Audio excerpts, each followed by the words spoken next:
Hello, seniors. Just a couple quick announcements before I get into the exit ticket responses. You should have seen the memo that I left you from the principal, which is that all students, I know you guys were already done on the 17th, but all students, their last day of learning is the 17th, and senior grades are due by the 18th at 3 p.m.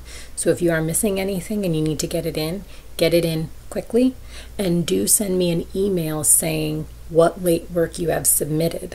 I'm going to have free reign to put in makeup work for Miss Kiki's assignments as well, so if you have stuff from her, you can give it to me. And then we'll get all that settled as fast as we can. I know you guys want to see your final grades.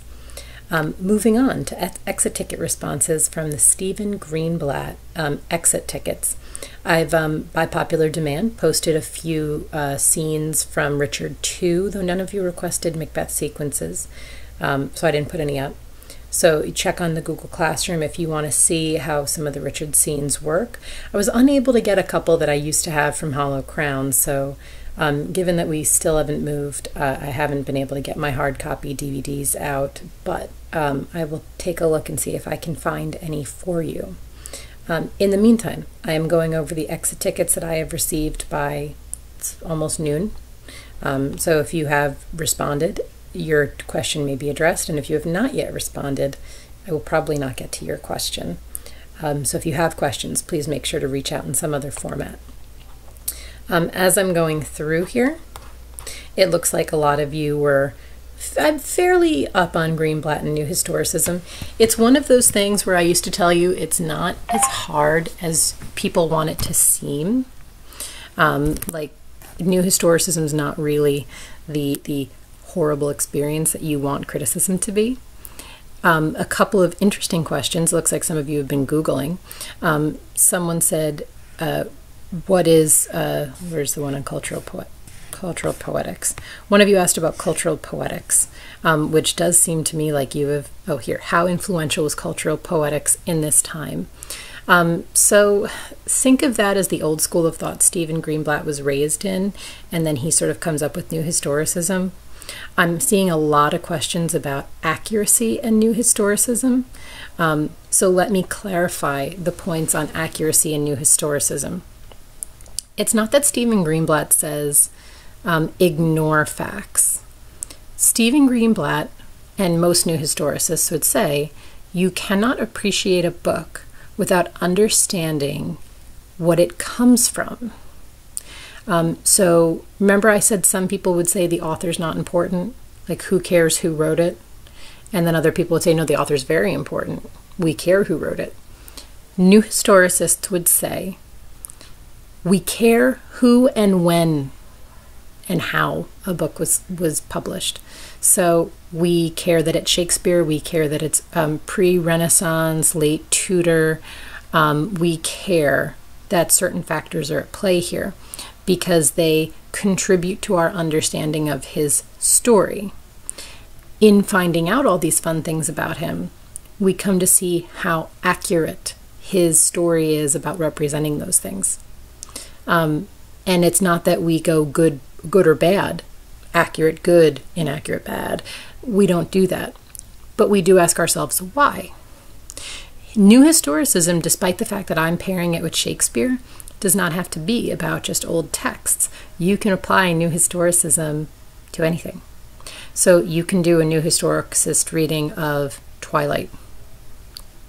You can do a New Historicist reading of Hunger Games. You can do a New Historicist reading of F. Scott Fitzgerald and The Great Gatsby. The thing would be to say the author comes out of this experience, and that experience is obviously weighing on what they write. And then they're in this time period, and these are like the social, political conditions that they're living in. What do we see this in terms of influence in their work? A good example, because I'm on a huge Lord of the Ring kick, because in living in my mother's house, I have become a teenager again, without any of the benefits. Just all of the like groveling emotional hardship of living under my mother all the time. So I'm watching and reading a lot of Lord of the Rings again. Tolkien based a good deal of what he wrote in Lord of the Rings out of his experiences in World War I, particularly the Dead Marshes. So like that would be a sequence that readers of New Historicism would go in and say, like, the dead marshes are a direct correlation to trench warfare in World War I. Does it matter if when you're looking at the dead marshes that it's not 100% accurate to trench warfare? No, but it is showing shell shock. It is showing the sort of aggressive scars left behind from those experiences.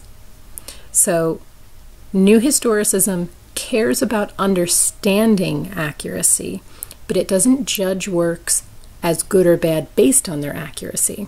So they would say, when you're looking at a play like Richard, you have to take into account not only Shakespeare and his upbringing and his current climate, but you also have to take into consideration the time period he's writing about, which is significantly older than him. How he's managing the two of them, how he's making them sort of talk to each other.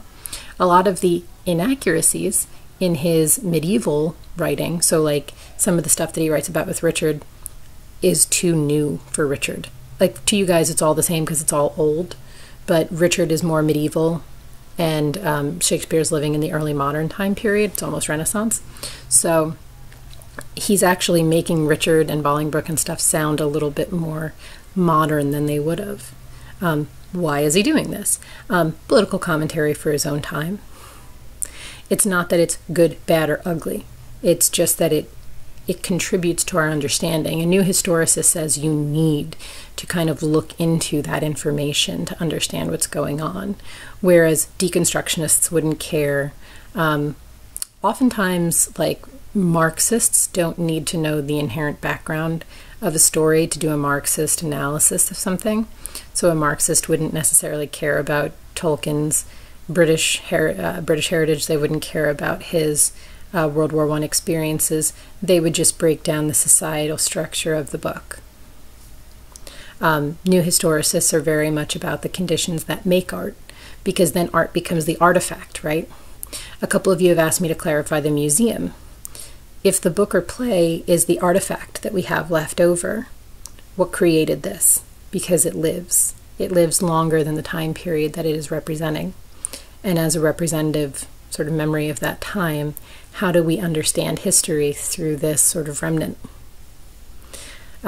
Museums do this with physical things like pottery and jewelry, and we do it with books and plays. And if you are Beowulf, we do it with oral tradition and song. As I go through a couple others here, was it only used in classic works? As I said, no. And someone said, would Shakespeare ever called out for being disproved and having inaccurate information? How dare you? Shakespeare wasn't out to be accurate or prove anything. He was known as the crow, the upstart crow. Crows are birds that steal shiny objects from people. Like if you're ever in the Tower of London where they keep the big crows, which are the size of small dogs, and you're wearing some kind of shiny jewelry, be prepared because they might very well hop up to you and try to take it. And it was the writing style at the time. I shouldn't say this is just a Shakespeare thing, but Shakespeare was great at looking at other people's stories and doing them better, writing them better. So, I mean, aside from people sort of making fun of him because he was poorer than they were, he was from a poor background, and he became educated, and he sort of stood toe-to-toe with people who were much wealthier than him and better educated than him. They didn't like that. No one was kind of like, ooh, Shakespeare.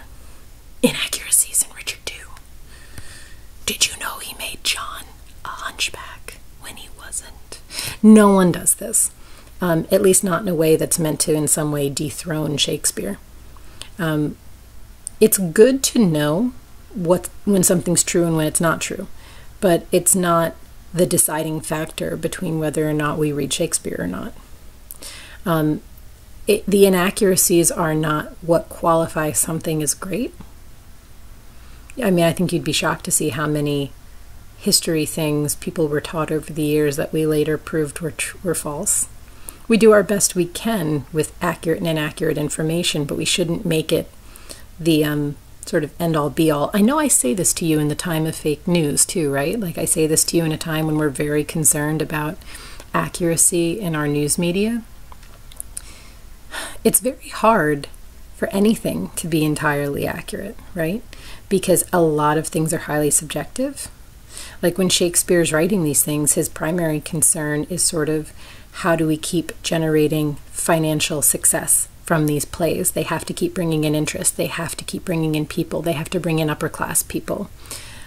His primary concern is not like, what happens if I fudge a couple details? Am I going to be then known as like this great, falsifying writer? Whereas we, hundreds of years later, he's survived, he won, he's one of the biggest names of all time. We have nothing left to do but sort of criticize him, right? We can't compete with him. No one's doing the same kind of writing as Shakespeare. No one's ever going to sort of be put on that same pedestal next to Shakespeare. He's sort of just sitting there all lonely because no one's ever going to touch it again. I mean, if one of you really wants to learn how to write iambic pentameter and do it, go ahead. But the thing about it is you're sort of looking at the wrong piece of the puzzle there if you're overly concerned with like disproving Shakespeare. As I go through, it looks like a lot of you were fairly good on greenblatt. One of you said, I'm a little confused on the specifics of New Historicism. I mostly understand that it's how authors, critics, readers' experience and personal surroundings affect how they interpret, but I'm wondering if I'm missing a big part. You're missing the part where they all come together. So, like I said, prior to greenblatt, people were just like, is this an accurate or inaccurate historical piece? And they didn't look to things like, well, maybe for me, growing up on the East Coast, X, Y, and Z are true of my experience. But if you compared my experience to someone who was West Coast raised, there'd be different experiences. A new historicist takes into account the subjectivity of some of those items as opposed to the broad truth of them. Like, just because I'm an American and someone living in Missouri is an American it is in no way indicative of a united American experience, correct? So a new historicist would say that we need to look at these kind of specific items.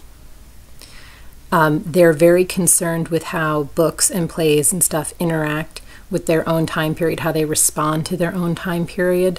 New historicists would be absolutely enthralled with the amount of dystopian literature that's being read right now. They would look at like political landscape, social landscape. They would look at the pandemic. They would say that all of this is assisting people reading things like 1984 and Brave New World. I guarantee you, come back to this video in 10 years. Within the next decade, you will see a true masterstroke of someone writing dystopian fiction. There's going to be the new It dystopian book dropped probably in the next 10 years, and someone will have started writing it now. Why? Because that seems to be how it works, right? People's livelihoods, their life experience, the society they live in seem to contribute to the work that they produce.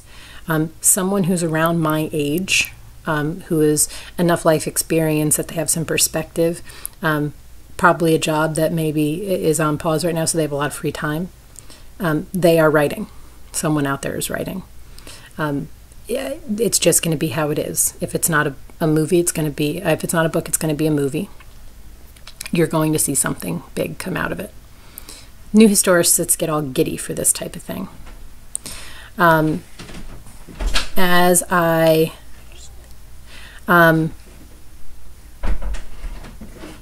I look, it seems that kind of is the same question over and over about accuracy versus like what we're meant to do with that accuracy. Let me know if you need additional clarification on it when we see Hayden White, because Hayden White sees New Historicism a little differently than Greenblatt. Greenblatt makes New Historicism for the most part. He's like the grandfather of it. So if you need a little bit more, do let me know. I hope that clarified it for you, and I will see you guys tomorrow or whenever you see the video.